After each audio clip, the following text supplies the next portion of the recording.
They're Made Out of Meat by Terry Bisson. Narrated by Leslie Gideon. They're made out of meat. Meat. Meat! They're made out of meat. Meat. There's no doubt about it. We picked several from different parts of the planet, took them aboard our recon vessels, probed them all the way through. They're completely meat. That's impossible. What about the radio signals? The messages to the stars? They use radio waves to talk, but the signals don't come from them. The signals come from machines. So, who made the machines? That's who we want to contact. They made the machines.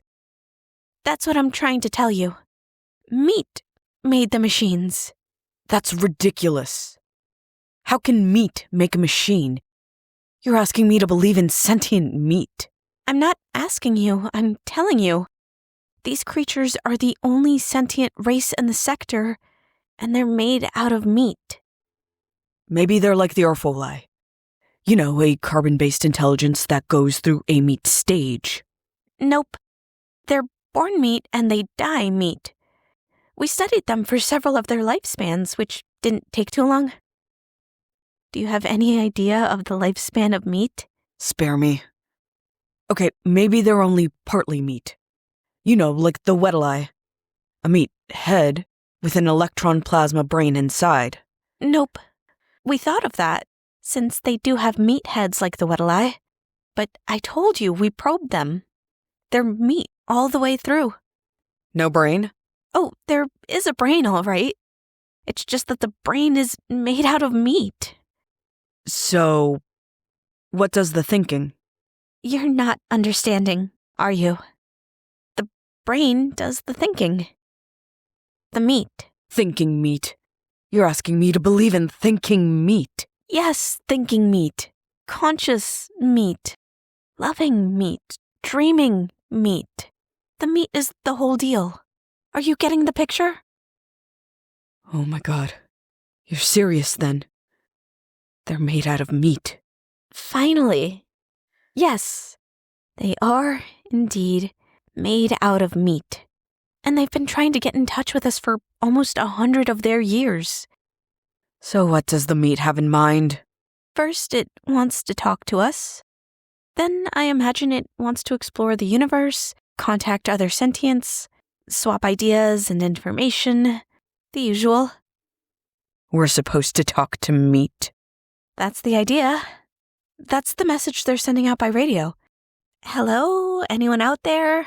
Anyone home? That sort of thing. They actually do talk then. They use words, ideas, concepts. Oh, yes. Except they do it with meat. I thought you just told me they use radio. They do, but what do you think is on the radio? Meat sounds. You know how when you slap or flap meat, it makes a noise? They talk by flapping their meat at each other. They can even sing by squirting air through their meat. Oh my God. Singing meat. This is altogether too much. So, what do you advise? Officially or unofficially? Both. Officially, we are required to contact, welcome, and log in any and all sentient races or multi-beings in the quadrant without prejudice, fear, or favor. Unofficially, I advise that we erase the records and forget the whole thing. I was hoping you would say that. It seems harsh, but there is a limit. Do we really want to make contact with meat? I agree 100%. What's there to say? Hello, meat. How's it going? But will this work? How many planets are we dealing with here? Just one. They can travel to other planets in special meat containers, but they can't live on them. And being meat, they can only travel through sea space, which limits them to the speed of light and makes the possibility of their ever making contact pretty slim. Infinitesimal, in fact. So, we just pretend there's no one home in the universe. That's it. Cruel. But you said it yourself. Who wants to meet meat? And the ones who have been aboard our vessels? The ones you have probed? You're sure they won't remember? they'll be considered crackpots if they do. We went into their heads and smoothed out their meat so that we're just a dream to them. A dream to meet. How strangely appropriate that we should be meat's dream. And we can mark this sector unoccupied. Good. Agreed. Both officially and unofficially. Case closed.